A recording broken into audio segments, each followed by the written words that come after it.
Assalamu alaikum Жалал Абад шаарынын тургундары жана меймандары.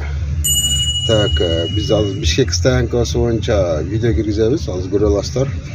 Биздин канал негизи эки тарапты тең угабыз. Баягы Асанга сөз берсең, Үсөнгө сөз бер дегендей соттолгон адамга да сөз берет го. Ошо сыяктуу негизи Бишкек стоянканы биз стоянщик таксистер жакындагы эмесин угуш керек, сөзүн угуш керек, эки тараптын тең. Эре тарапты дагы, таксистердин дагы. Өзүңүздөр баа бериңиздер. Биз ушу эки тарапты тартып чагылдырып койдук. Ошо эле. Рахмат сиздерге. Азыр видеону көрө аласыздар. Так, ассаламу алейкум Жалал Абад шаарынын тургундары жана меймандары. Бизге ушу Бишкек стоянкасындагы таксистер кайрылууда. Себеби буларды мэрия бөлөк жакка жылдырып атат окшойт. Азыр өздөрүнөн интервью алабыз. Өздөрү подробно айтып беришет. Булардын талаптары бар экен. Ошолорду айтышат. Ассаламу алейкум ака. Атыңыз ким ака сиздин?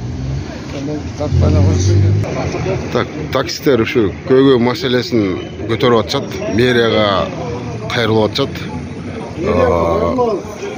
Стоянканы чечип берсин деп атышат да. Азыр өздөрү очурттан айтып беришет. Машина кое турган. Атыңыз ким ака? Атыңыз Рахим. Рахим. Бишкекке каттайсыз, таксист. Эмне маселе болуп атат? Көйгөй эмне болуп атат? Анан эмне талаптар болуп атат? Ошолорду айтып кетиңизчи. Көйгөй жерде көпчүлүгү бар. Мына ушул жерде ушунча бала өзүнүн нанын таап, бала чакасын багып атат. Иштеп атышат, мээнети менен, пешине тери менен акча таап атышат. Бирөөдөн бир сом урдуп алган жери жок, өзүнүн мээнети менен. Анан ушу көйгөй бизде биринчиден жакшы стоянкабыз жок. Туруктуу стоянкабыз жок десеңиз, туруктуу стоянкабыз жок. Бул жерде эми эптеп мурда стоянка болуп, ошого үйлөнүп калганбыз, эл да үйлөнүп калган, биздин балдар да үйлөнүп калган, ошол жерден туруп адам алып атабыз. Гаилер келип кубалайт, качып тийип, бар жерге машина коюп алабыз. Анан эми муну медианын чечими менен башкасы менен булар бизди автовокзалга жылгылады атат. Автовокзалга эгерде жыла турган болсок, бизде 200дөн ашык машина бар. Автовокзалда кое турган жер болбой калат, ал жерде тополон болуп калат. Вообще айда пробка болуп калат, действительно. Бизге ушу талабыбыз мына ушу Чехова көчөнүн светофордун жогору жагы мына Адвет базар жак. Эки беттен кадимкидей эле стоянка болуп турат, парковка болуп. Анан ушул жерди бизге ошондой болуп берсе, биз өзүбүз порядок кылып, өзүбүз менен балдар менен чечишип, эч кимге помех болбойт эле.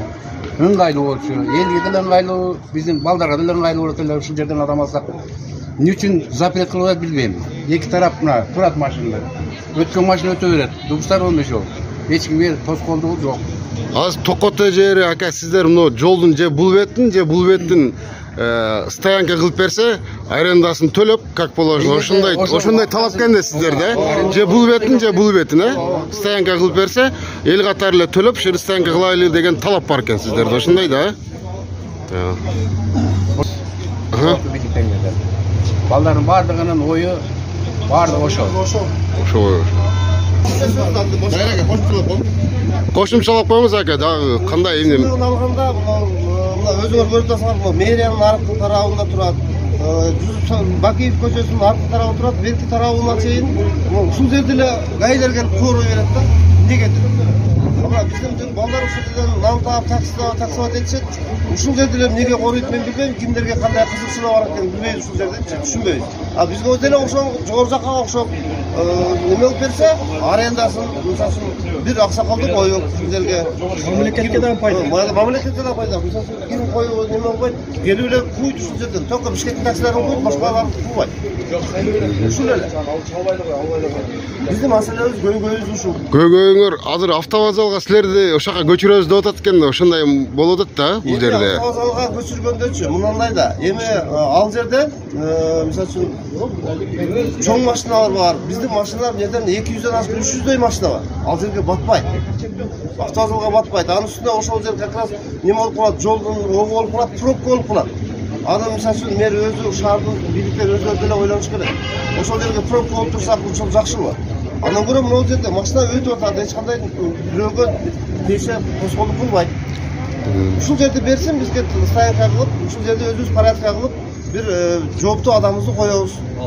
Oldu bu. Арендасын төлөп беребиз. Ушул Ертең елдар көріп қалғанда ооба.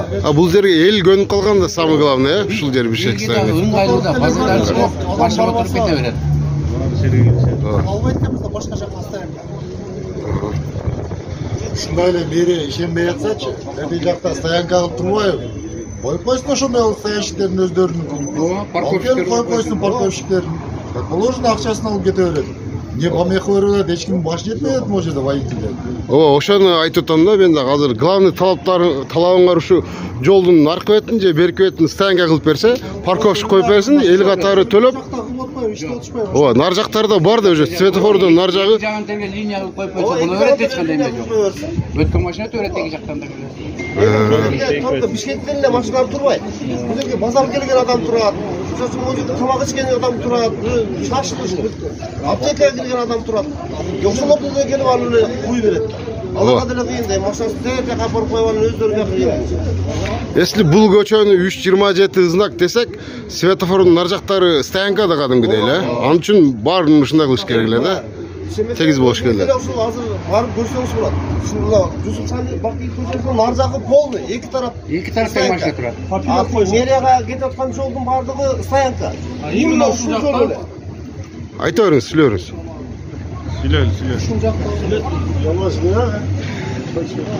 Болду биздин немебиз бөлгөбүз ушул. Көйгөйүш, а? Светофорда бар, нар жагында тартып койсоңуз. Болду. Az tartıp. Yol жағында қойып екен, бұл жақта Бишкектің таксилер тұрады екен. Деп тартып қойыңыз. Болду, түшүнүктүү ака. Оласыңар анан өзүңө да сөзчү. Ошо маселеси да бар да ака. Ошо Кафеле койгонуңарды өзүңөр кууп алагылачы. Биз айтсак жаман көрүп атасыңар, действительно. кичине баягы Группанын балдары коюп атат. Экинчи жаман айтпа. мен дагы бирдеке суроо берип кетейин ака. Кичине жалп бар экен да силергечи негизичи. Баягы мынау пешеходко коюп алат, тосуп алышат, переходдор тосуп алышат деп атат да. Ошо если берип калса, ошо жагында карап коесуздар, а? Ошо берип калса эгерде мындай балдары биз айтабыз, контроль кылат. Именно ошо жаш балдардан коюп алып атышат. Укпай айтсаң жаман көрөт, анан кийин именно гайнын тааныштары бар экен да. Акукага барып башын тийгизе коюп анан кийин читташ кетип калышат. Болду, түшүнүктүү ака. Так, бул жер билесиздер да. Чехова көчөсү. Бияк Ленинадан келгенде. Булар самый главный, булардын талабын мен өзүм кичине мындай пример кылып айтып берейин сиздерге, өзүм түшүнүгүм боюнча. Булар бул жерге элдер көнүп калган деп атат да, Бишкек стоянкагачы. Ошону биз автобазага көчүп кетсек, ал жакка неудобство жаратабыз, машиналарыбыз чоң, короче көп экен да. Элдер көнүп калган, бизге мына 3.27 знакты алып туруп, же бул жак бетин бизге стоянка кылып берсин. Биз налогун төлөйбүз, стоянка коюп койсун, стоянканын акчасын төлөйбүз деп атат да. Булардын талабы ошо экен. Азыр булардын анан мынтип атат да, бул көчө если эме болсо, бул көчө остановка запрещена болсо, бул светофордон нар жагында стоянкалар турат деп атат да. Бул жагында запрещено. Азыр ал жагында көргөзүп коебуз. Ошо. Так, видеонун аягына чыгарып коелу. Бул Чехова көчөсү, билесиңер, Октябрьский стоянка. Бул жагы кетет. Бул эки бети парковка, платный. Анан ушу перекрестке келип туруп, бул жагында уже 3.27 знак бар да. Анан ошол жакта Бишкек стоянка бар. Ушу кылса эл катары эле ушу катары дагы платный парковка кылып койсун деп суранып атышат. Кээ бирөөсү эки жагын тең дейт, кээ бирөөсү бир жагын дейт. Ошол. Ана видео кимге жакса, лайк басып, подписаться болуп койгула. Бизде только ушундай көйгөйлүү видеолор чыгат. Рахмат сиздерге, хейтерлер, мы вас любим.